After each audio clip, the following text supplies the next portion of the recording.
Well, good morning, everybody. It's Travels with Dottie here, and it is the 8th of December, 2024. It's a beautiful Sunday in the desert outside Quartzsite, Arizona, boondocking. And first up is the weather. It's 41 degrees outside, and it is 4:46 a.m. Yes, I'm up very, very early today. And the Weather Channel says it's what does it say? It says it's 45, so it's a lot closer than it's been.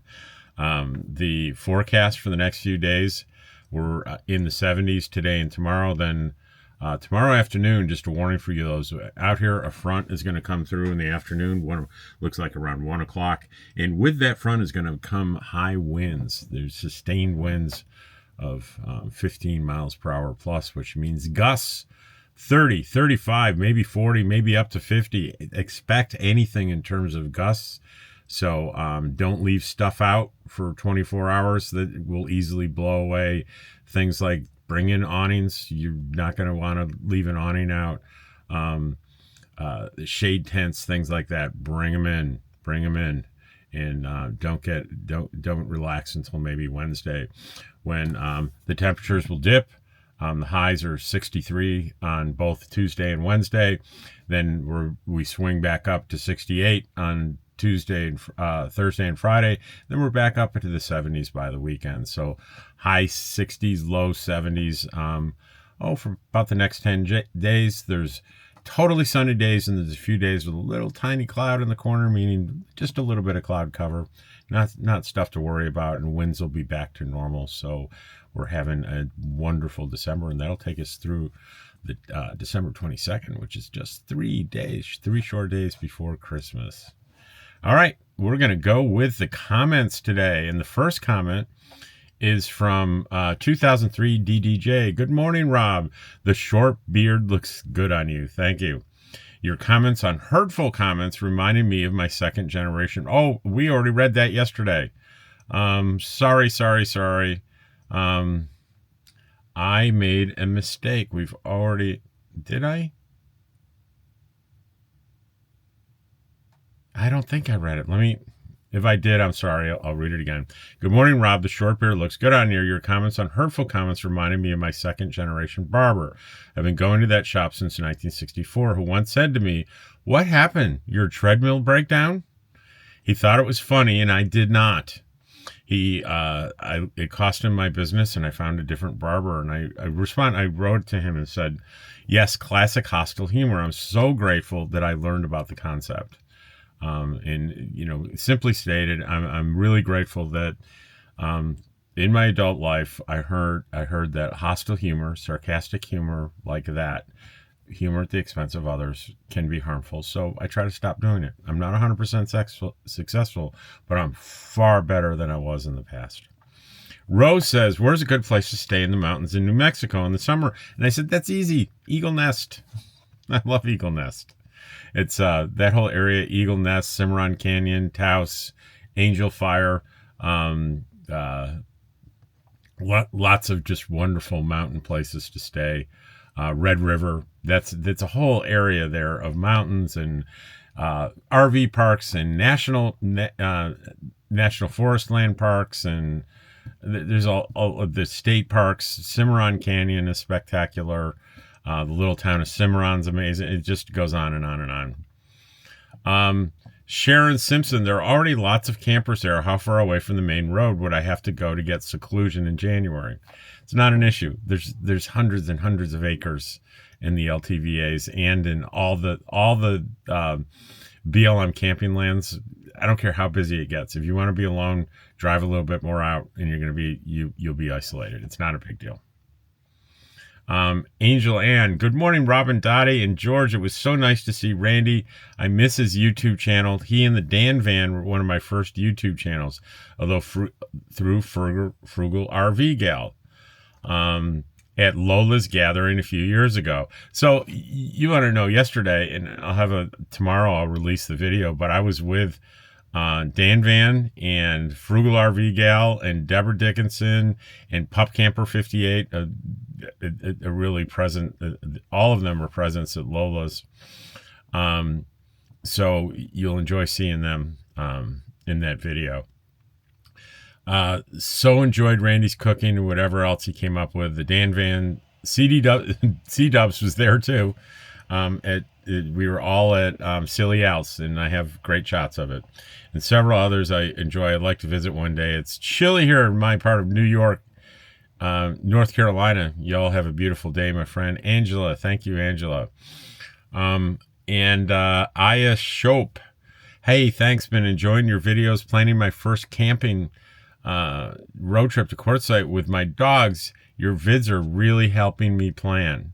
It's taken me a while to prepare, but hopefully within the next few weeks. Having mechanical issues on my van. I'm sorry to hear that, but I have faith that they'll work out real soon. Time in 2007. Thanks for the video. Pat Mullen. Thanks, Rob, for the video so much. People are commenting. I'm sorry. They're commenting on Quartzsite.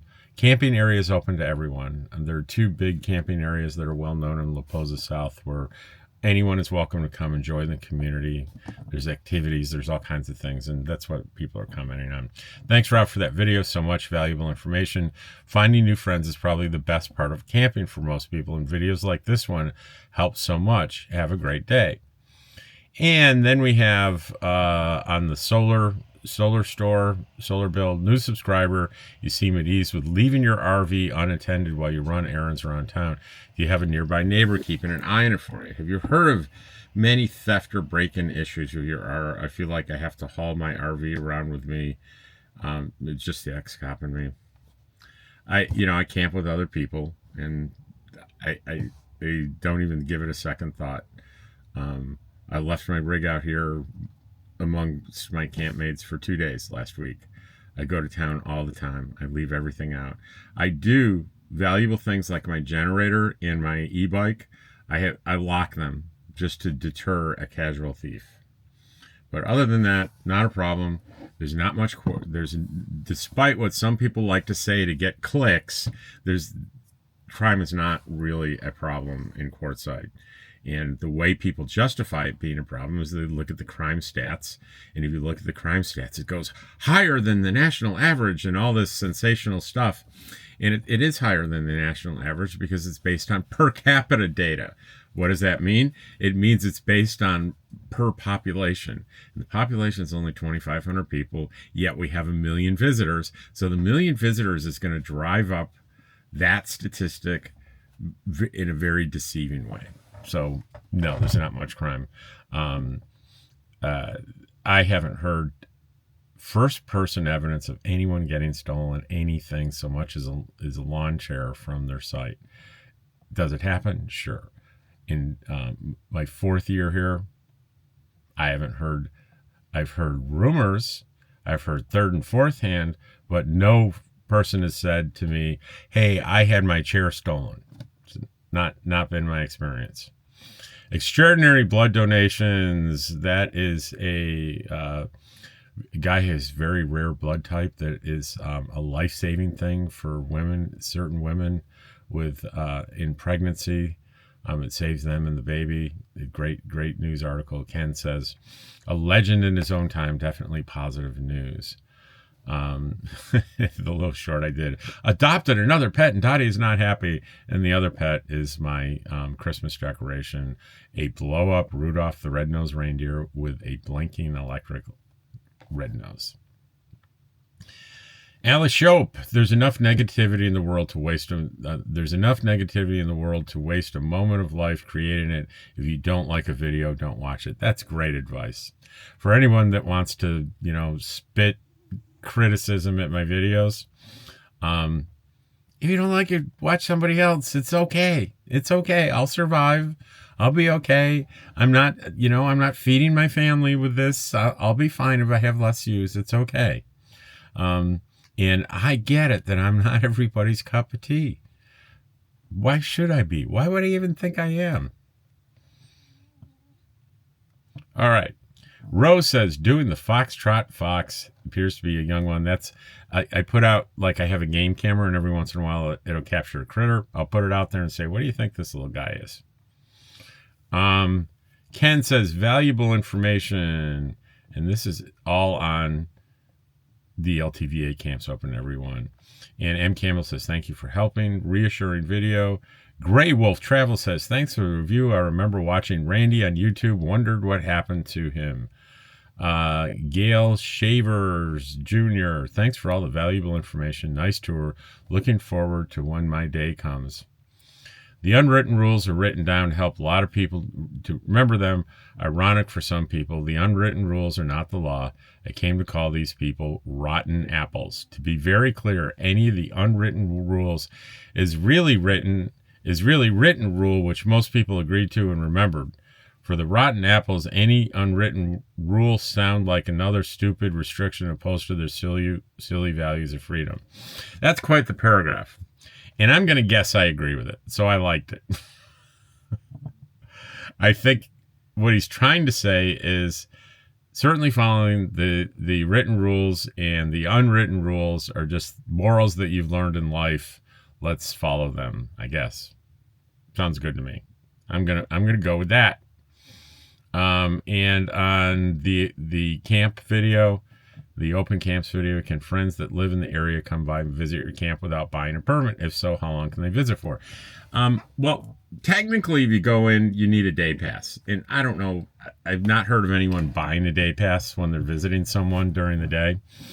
I don't think they really check for that, but I think technically you got to buy a day pass. I don't even know how much it is. But certainly, anyone that stays in your camp in a rig, an RV, a car, or a tent, they have to have their own permit. You can't have a guest overnight in a different rig. They'd have to pay. They'd have to get a permit for that. But if someone comes and stays in your tent or your RV, no permit required. Judy, my friend here. I met my first two friends in Q on the Meet and Q Facebook page. From there, I meet many more friends. Good tip.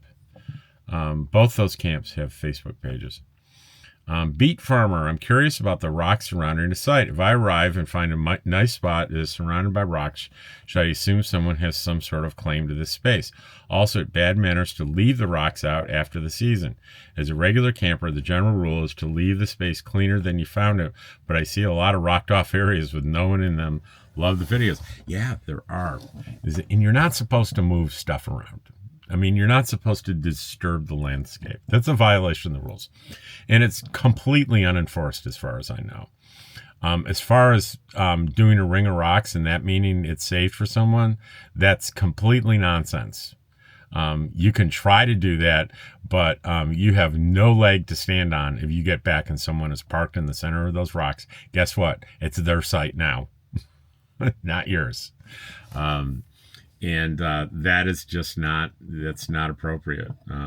There are rocks defined, quote, sites all over the LTV, all over federal lands. And none of them have any meaning of reserving, keeping someone out. It just isn't possible. So, generally people, that are off by themselves, I've seen them do it. They leave their carpet and their chairs and stuff there when they go into town. And that means if you see that, don't go up and park next to stuff they've left. Technically, you may be able to do it, maybe according to the rules, but how rude would that be? Come on, don't do that. But if it's just rocks and it's no one's stuff and there's no sign that there's no human-made signs like stuff left behind, then you want the spot, take the spot.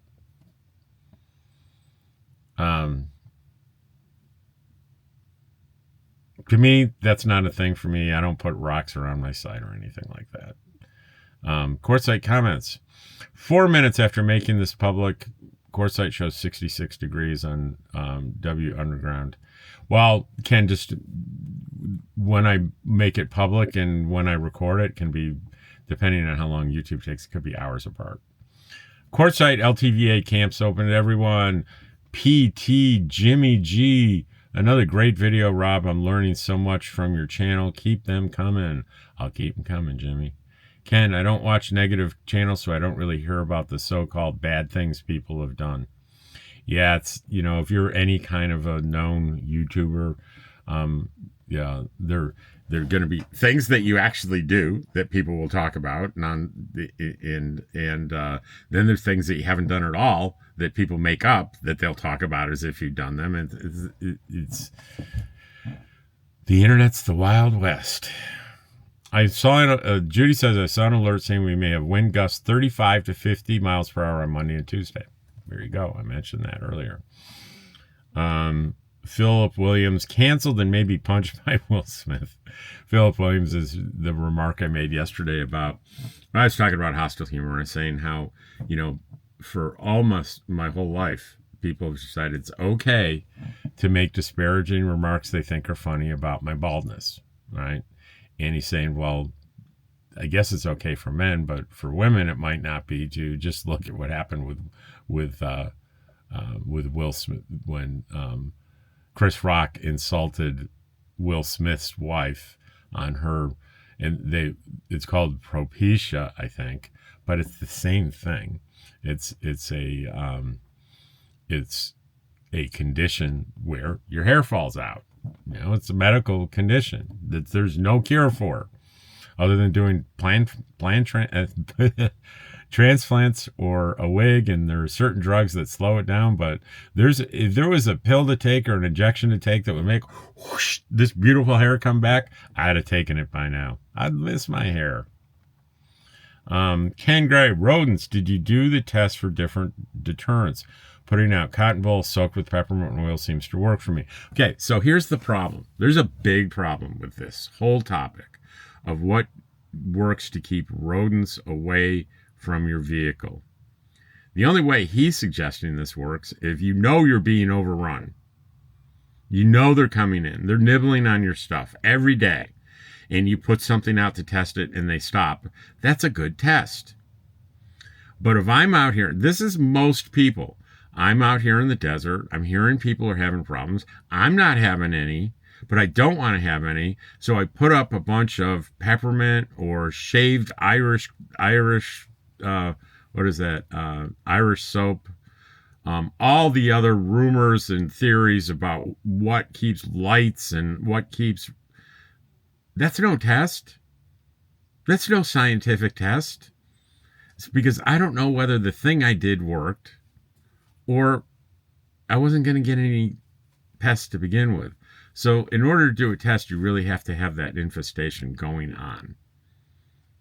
And there needs to be a direct cause and effect correlation. So, and that's when you start doing research. How can I prevent mice or rats from chewing my wires when camping? You will not get any definitive answers. Well, that's not true. You will get people saying they have the definitive answer, but you will not get any rigorously tested, definitive answer of what things work and what don't. If it's out there, I haven't been able to find it.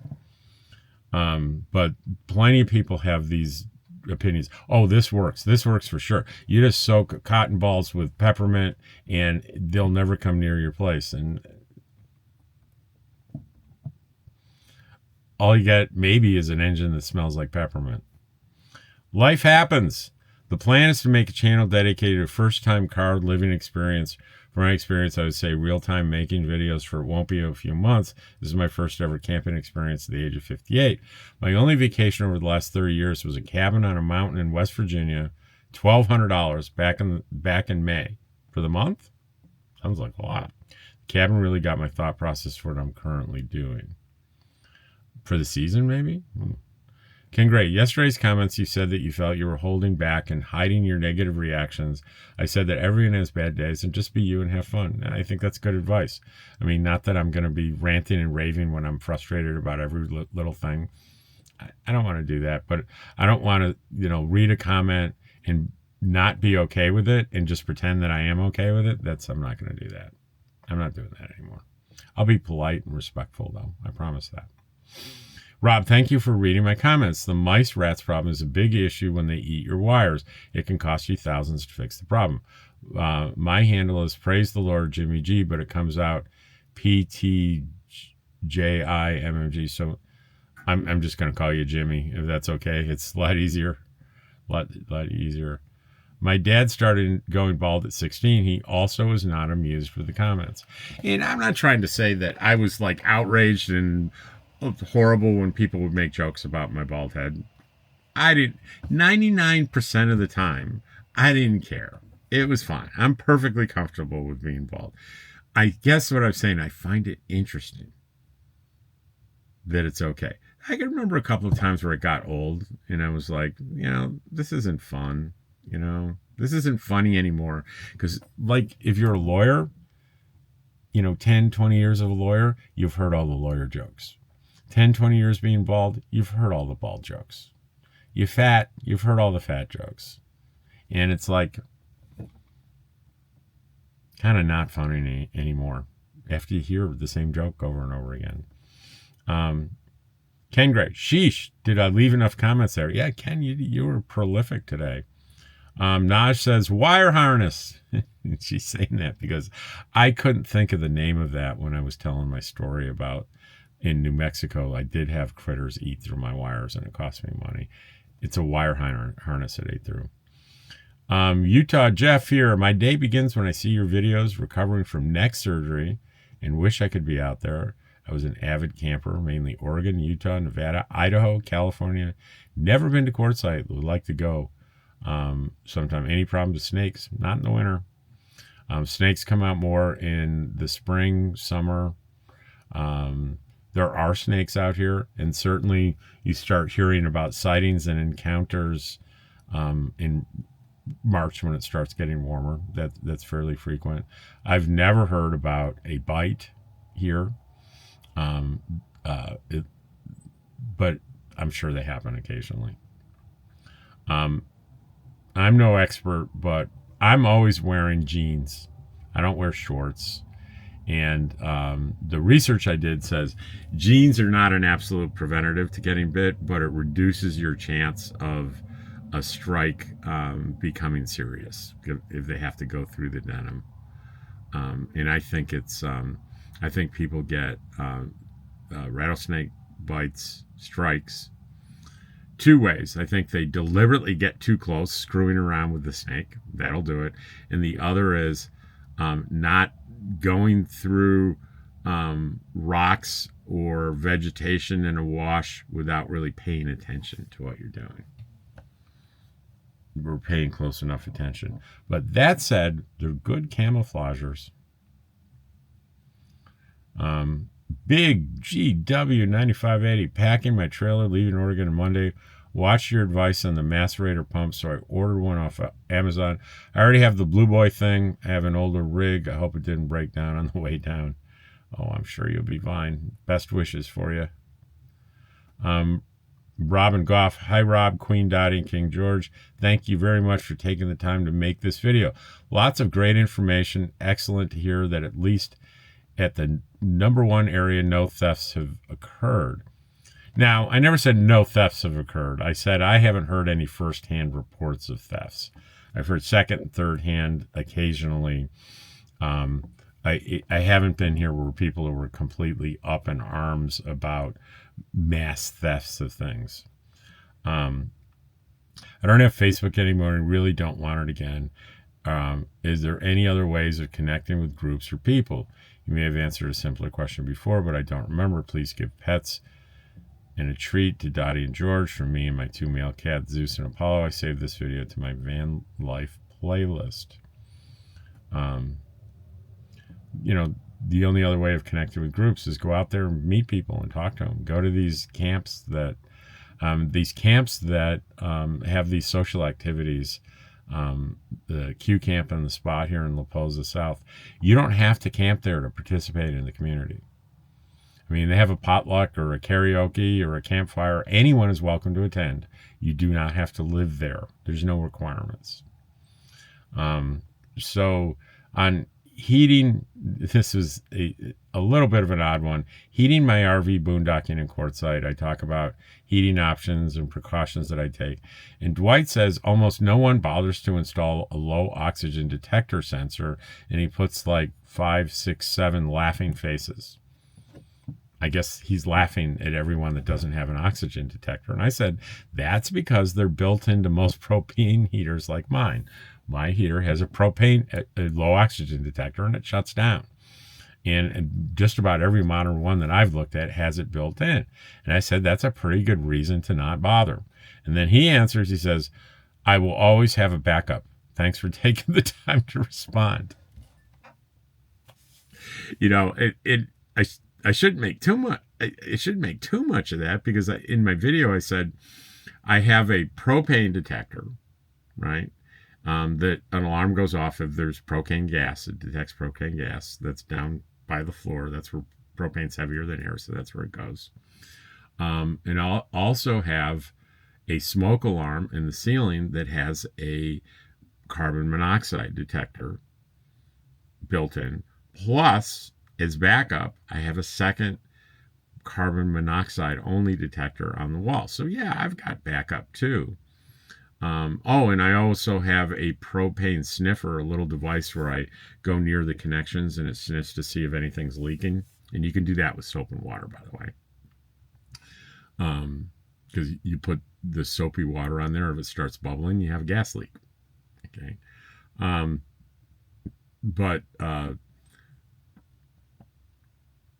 Then, of course, I have the protection built into the unit that says if it detects a low oxygen, like, you know, and that'll happen. It's going to detect low oxygen percentage. It samples the atmosphere. And that's another backup, really, for the carbon monoxide, because carbon monoxide, if that gets too high, the oxygen will get low comparatively, and it'll shut down. So how many backups do you need? Wow.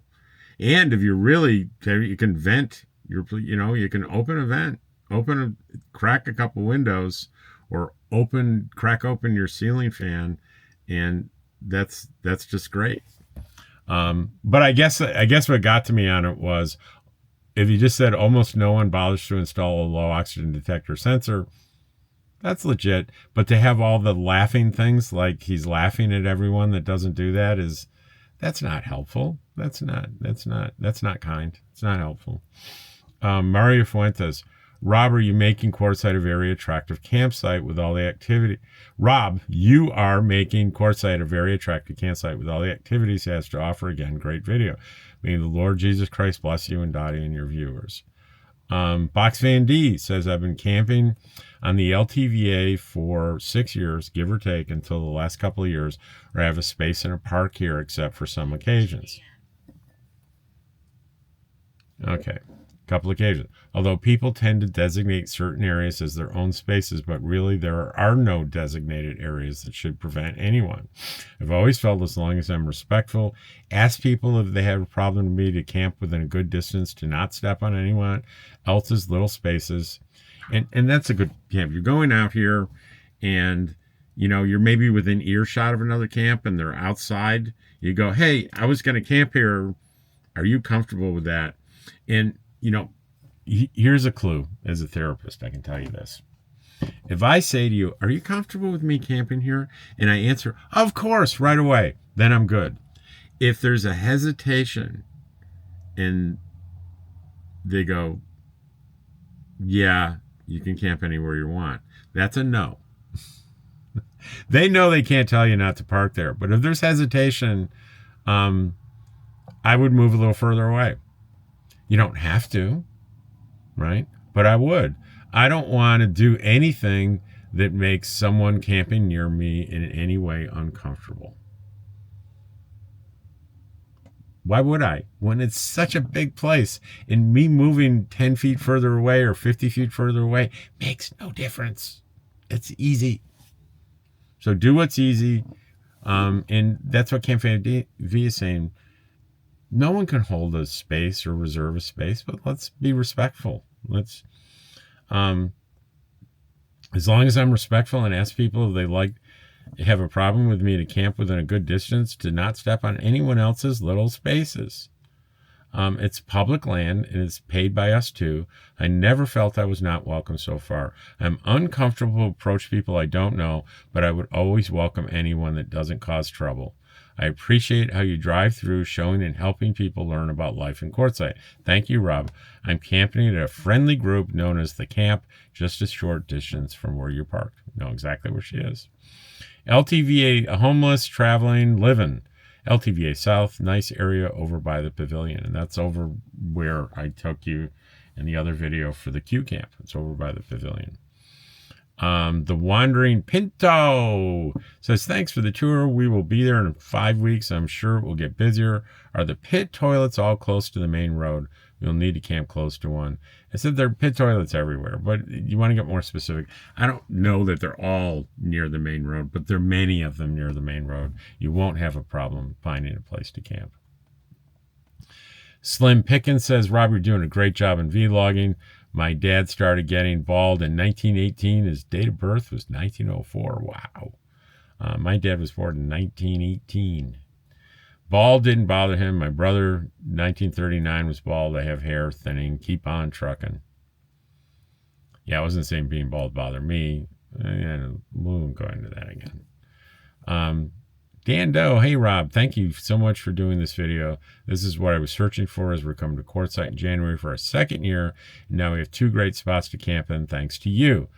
Last year, we stayed a little less than a week, and this year we plan to stay 2 weeks, and every year we plan to increase our stay as I'm starting to semi-retire. You need to hit 100,000 soon because your videos are so good. 100,000 subs. I have 6,000. I'm a long way from 100,000, that's for sure. And I have sincere doubts I'll ever be one of those channels. Adopted another pet, and Dottie is not happy. That's the funny little short I did. And of course, we all know who the pet is. This one, Real Cyborg, positive news. And this is where they attached electronics to a cockroach to make it a search and rescue cockroach. Spiker says, laugh out loud. Science fiction movies are coming to real life. Freaky. Quartzsite, the camp's open. 60 Cloud, my friend up in, this is my friend Cheryl up in Pahrump.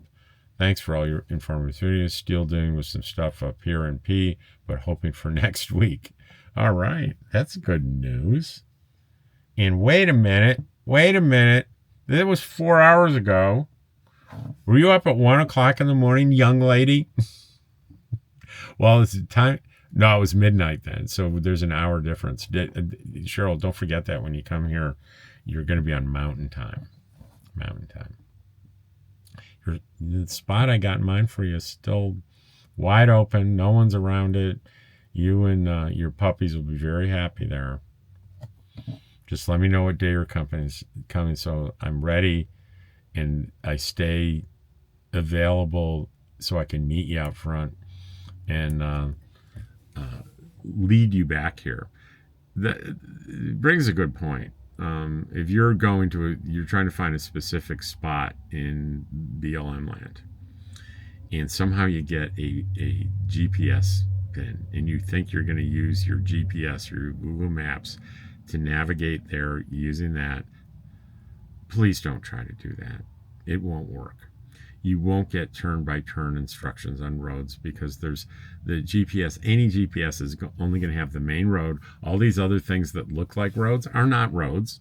They are repeatedly traveled pathways that people have used over the years. They are not constructed roads.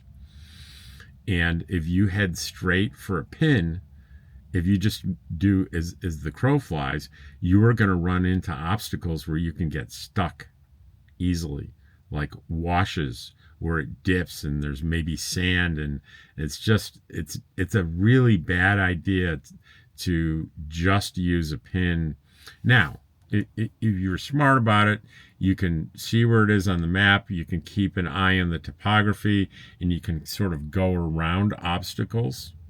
Usually if you come to a wash and it's too big a dip to get through it, if you travel parallel to it in one direction, eventually you'll find a crossing that looks good, and you can cross and then double back and then continue. Just be careful. That's all I'm saying. Fred Fegan, hello from my cam. My Vietnam. My name is Fred. I watch you every day. I wonder if Fred means he's a Vietnam vet. I'm sure that's what he means. I watch you every day and enjoy your channel. Keep it up, bro. You're doing a great job. If you're a Vietnam vet, man, I grew up watching that war as a child. Devastating. And thank you for your service. Beth Michaels, thank you. This is our first winter in Quartzsite, and your videos helped us so much. We had no idea how to find nomadic communities. Purely by chance, we ended up setting up camp not far from the spot. We spent Thanksgiving Day by ourselves because we didn't know anyone camping at La Posa South. And that's too bad. You could have just walked right over to the spot. And they usually cook anywhere from 3 to 6 turkeys in a pit in the potluck and fellowship and tons of people. You would have had fun, but you just know you can always do that. Your video has helped us tremendously to start to find community. Thank you again. And guys, that's the biggest thing is finding community here. Because don't get me wrong, I love the deserts, I love the sunsets, I love it during the day, I love the mornings, I love the stargazing, I love the weather, blah blah blah blah blah. But that is not the reason I keep coming back here every year. I keep coming back here every year because of the people that I meet and the friends that I've made. Let me talk for a minute about something. I was just up to Lake Havasu. And I'm not going to, I don't mean to knock Lake Havasu, but as I went up there, there are many more services in Lake Havasu. There's a Walmart and there's grocery stores and all plethora of restaurants and a beautiful lake and all kinds of things to do. And it's gorgeous, right? It's gorgeous. And there's all kinds of beautiful RV resorts, and they're expensive, but there's BLM land you can stay on for free around there. And there are ways to sustain yourself for a season for about the same cost up there as here. And I'm like, why aren't you up there instead of Quartzsite? Well, one thing is that the demographic is quite a bit higher. They're wealthier people up there. The rigs are bigger and more expensive. And people are much more, I would say, financially self-sufficient. It's the property prices. It's one of the reasons like the RV resorts are so high. I mean, I was trying to find out prices on them. And when you go to an RV resort and you can't find the price on the website, that's not a good sign for it being a low-cost RV park. Daryl's renting a house for the season, and it's a beautiful house with a pool and everything, but it's over $2,000 a month. And the house next to him was for sale. I was curious, what's that going for? It's listing for over $600,000. And I'm like, they must have a great pool. No, they don't have a pool. There's no pool. No pool. No pool, no view. $600,000. I can imagine the places that have a pool and a view of Lake Havasu. Holy dollars. So, do I have something against wealthier areas? Absolutely not. I lived in Beverly Hills for a little while. You believe that? That's a whole nother story. But I did live in Beverly Hills for 6 months. Right off Rodeo Drive on South Elm Street. I was minutes walk from Rodeo Drive, just walking a couple of blocks down Wilshire, and that hotel where Pretty Women was right around the corner from me. I lived there. I had no friendships there. None. I didn't know anyone in Beverly Hills. The whole 6 months, I didn't meet a single person that I had any kind of even what I would describe as an acquaintance. One of the things that binds us together here in Quartzsite is so many of us are retired on fixed incomes. It's one of the reasons I do this lifestyle. It's because I didn't pile together a lot of retirement money so I could go buy a house down in what do you call that big place in Florida, the big retirement community down there, buy a house and live happily ever after on my retirement income and my Social Security. I can't afford to do that. So pay a fee for the winter and boondock, and I can afford it. And occasionally I need help because I don't have all the mechanical and electrical and just fine motor skill sort of sensibilities. And I have friends here help me. And I have people that I help in other ways. The things that I can do, I contribute to the community. And that's the thing that happens here. People come together, nomadic people coming together, that all of us have needs. And we meet those needs by, in a very informal, kind of unspoken way, through a barter system of behavior and deed. Sometimes money. Sometimes the best I can do for someone is give them a few bucks because, I can't fix their hot water heater, but I can buy the part for them if they don't have the money. Sometimes that's my contribution because I don't, like my buddy Daryl, he can fix and take apart and put together anything. I don't have that skill. So whatever skills that I have, I put them to use because sometimes it's like there's something going wrong with my solar and I have no idea what it is, and I don't want to drag my rig into town and go to the solar place and waste a bunch of money, or waste a bunch of time. Not waste money, it wouldn't be wasting money. But you follow what I'm saying here, is that a lot of people help me, so I help a lot of people, and that creates a bond between people. And often here it creates a lifetime bond. And I'm not saying that doesn't happen in Lake Havasu, but I don't think it's as easily accessible as it is here. So that's my sort of thing for this lifestyle, and my strong support of Quartzsite. I'll see you tomorrow. Watch today's video it's a short one, but I've been promising it for a long time. I tested the water in Quartzsite and contacted the BLM and did a bunch of testing, and the results, spoiler alert, it's just high in salt. And that was not new information for anybody that's been around here or anything. It tested great on every other mineral that the test strips tested for. So it's perfectly healthy water. If you're sensitive to salt, don't drink the water, and don't go eat Lay's potato chips. If you're sensitive to salt, it's no different. So, but it's an interesting, maybe a video you might find interesting. And then the positive news video today is about a 90-year-old man that had dementia, and he disappeared from his wife. So it was no one's fault. He disappeared, and they couldn't find him anywhere. And one day, Thanksgiving, they found him. Good story. Take care. See you tomorrow.